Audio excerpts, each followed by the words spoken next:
Friends, welcome to Biology Made Easy. We have started the discussion of plant kingdom where we will discuss today the third group of plants, that is pteridophytes. So these pteridophytes, what is the exact position in the plant kingdom? We have discussed in the general classification. So from that we can derive some of the important characters. So if we discuss the different characters of pteridophytes, number one, they are cryptogams. Because when we classified the plant kingdom into cryptogams and phanerogams, they are included in the cryptogams. So cryptogams means they are flowerless and seedless. It is obvious. Number two, in the second type of classification, we have put it under embryophyta. That means again, embryo is there. And whenever embryo is there, it will develop into the sporophytic plant body. Then it is put under tracheophyta. So when it is put under tracheophyta, that means vascular tissues are there. Vascular tissues are there. Here embryo is there. And here flowerless. Flowerless. That means taking the first and third points of the general characters, we can now write that pteridophytes are vascular cryptogams. They are vascular cryptogams. This is important question. Vascular cryptogams. And these are the first land plants. First land plants. The bryophytes, they are land plants, but they depend on water. Though these they depend upon water, but still they can grow in dry land. That is the first land plants, and also we can tell they are the first vascular land plants. Vascular land plants, so that it will be more appropriate. Now, again we can write these are coming under tracheophyta, but not coming under spermatophyta. So we can write no seeds or fruits. That means we can call them as a seedless tracheophyta. Because in the tracheophyta, gymnosperm, angiosperm, all are coming. The pteridophytes are also coming, but they are spermatophyta, but this is not coming under spermatophyta. Then, usually these plants grow in cold, damp, and shady places. That means wherever this moisture is there. Now, next thing is, usually the Carboniferous period of late Paleozoic was dominant with these pteridophytes. The Carboniferous period of late Paleozoic. So in the evolution chapter, you have read about the geological timetable where there is Archaeozoic, Paleozoic, Mesozoic, Cenozoic, all these are there. So the Carboniferous period of late Paleozoic was dominant with pteridophytes. That means we can call that the Carboniferous period was the age of pteridophytes. The age of pteridophytes. Now, during the same time, when the Carboniferous period, when the pteridophytes are growing, in the animal side, the reptiles are also growing at the same time. That is why the pteridophytes are known as botanical snakes or botanical reptiles. It is because they are contemporary to the reptiles.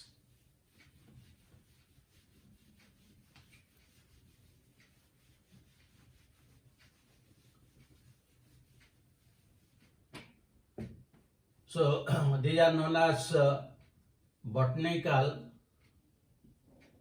snakes or reptiles.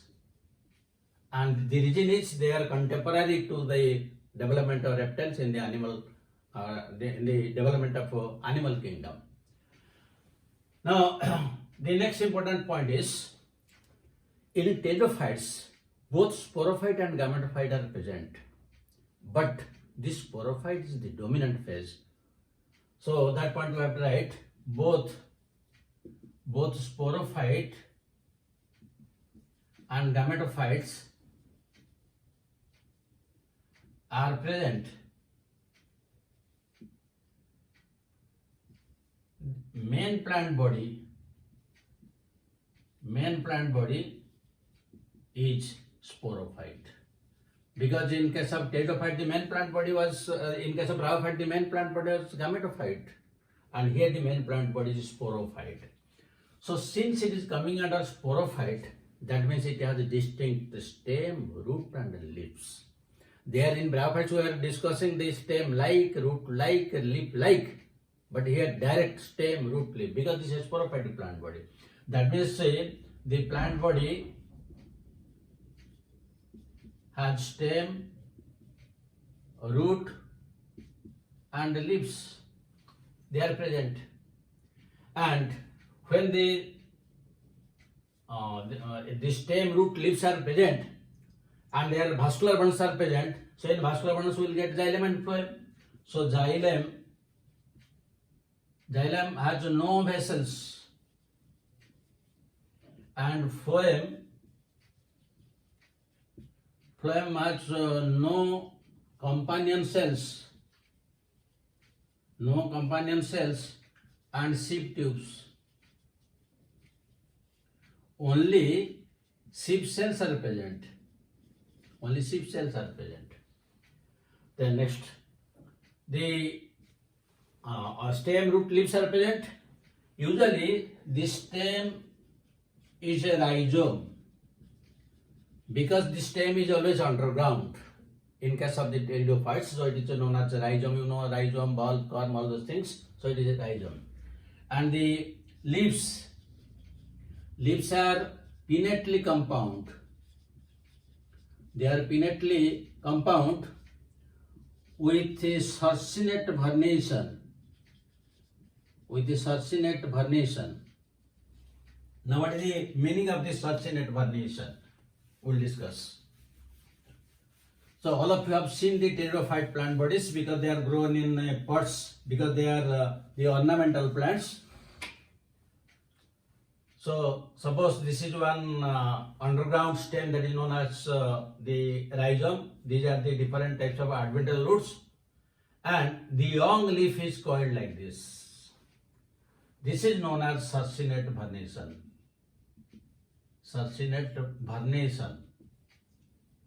Vernation means the folding of young leaves, and succinate is the type. Just like a roll, it is folded. So that is known as succinate vernation. And the leaves are pinnately compound like this.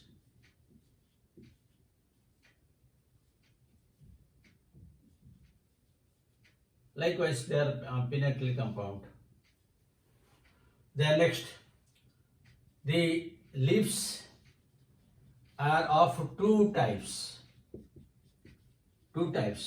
There may be microphylls. Micro means small. So here the small size, microphyll means small size, and here example is Silaginella. Then the leaves are very small in size. Or there may be macrophylls. That means they are very big in size, and the common example is all ferns. All ferns means Bryopteris, Pteris, Marsilia, Azolla, Salvinia, they are all coming under ferns. So the leaves are again of two types. Now, the main function of the leaves is photosynthetic. But in reproduction also, the leaves take part. And when the reproductive organs like sporangia develop on the leaves, their name is changed to sporophylls. As long as they do not develop, they are known as leaves, or we can call it also the fronds. Leaves are fronds. But when the sporangia develop, the name is changed to sporophyll. So the next point is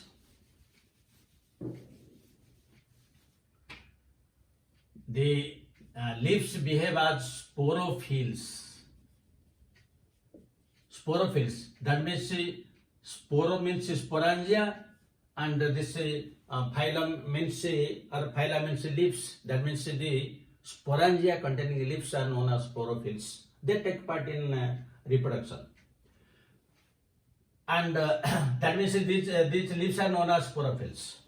Sometimes these sporophylls are very compactly arranged to give rise to strobilus or cones. So sporophylls are compactly arranged to give rise to strobilus. Important from examination point, strobilus, or you can call them cones. So here the example you can find in case of Silaginella and equigetum.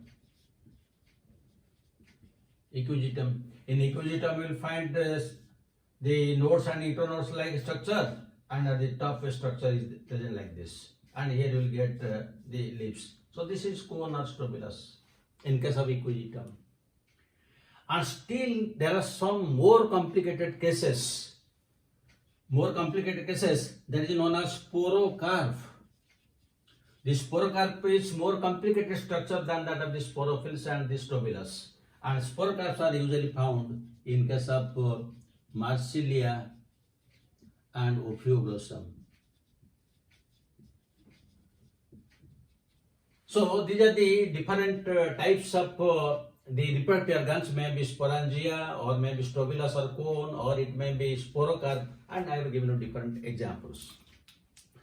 Now when the sporangia develop, the development is again of two types. It may be leptosporangiate or it may be eusporangiate. The development of sporangium may be leptosporangiate. Leptosporangiate means when it develops from a single cell, or it may be eusporangiate when it develops from a group of cells. But the leptosporangiate is the advanced type. Then the next thing is, inside the, suppose this is one leaflet. I have taken a single leaflet. On the back side of this leaflet, that means on the lower side, we will find some brown structures. There will be some brown structures on the ventral side only. Brown structures. So each is known as sorus. Each sorus has 3 to 4 sporangia. Each has 3 to 4 sporangia. Now inside each sporangium, the spores are formed.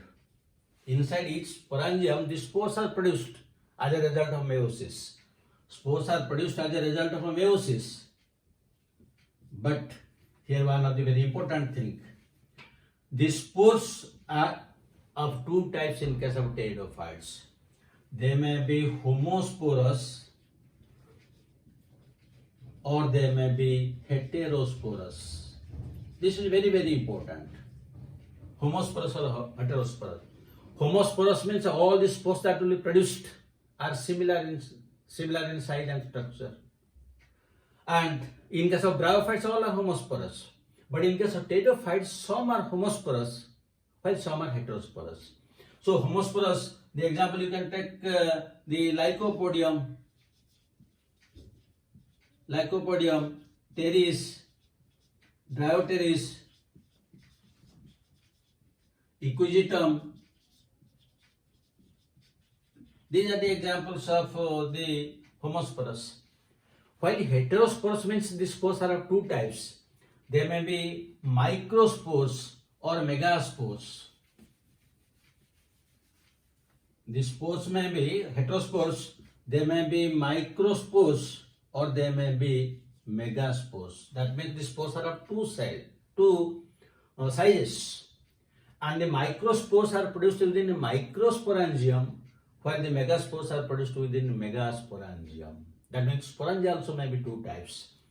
So this is known as heterospory, and the heterospory examples are, one is Marsilia, Azolla, Salvinia, and Silaginella.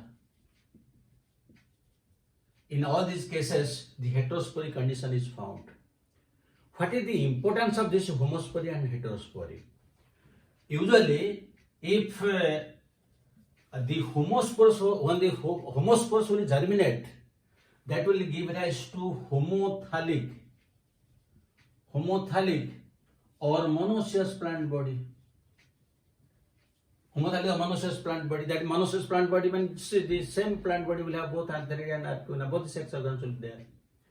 But when a heterospores, the microspores and megaspores will germinate, the microspore will give rise to male gametophyte. The microspores, they will give rise to male gametophyte, and the megaspores, they will give rise to female gametophyte. The megaspores, they will give rise to female gametophyte. That means when the heterosporous, microspores, megaspores will germinate, they will give rise to the thalli, which is heterothalic, or you can call dioecious.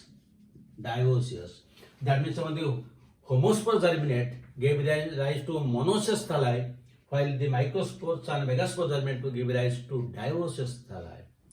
That means for the first time in the plant kingdom, there is a differentiation of sex. This is very important because this heterospory leads to seed habit. Because we have seen in case of the angiosperms, we have discussed in the reproduction chapter, the reproduction in angiosperms. So there, the microspores means pollen grains, and megaspores that give rise to the female gametophyte. They are completely separate. They are completely heterosporous. So the same condition for the first time arises in the pteridophytes.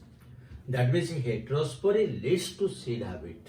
In addition to, there are some other important characters also. The zygote is retained for some time, or the embryo development takes place in the archegonium, and it is retained for some time. That is additional character. But this is also the primary character. Very, very important from examination point of view. You have to remember the homosporous, heterosporous conditions, and heterospory leads to seed habit. This is very, very, very, very important.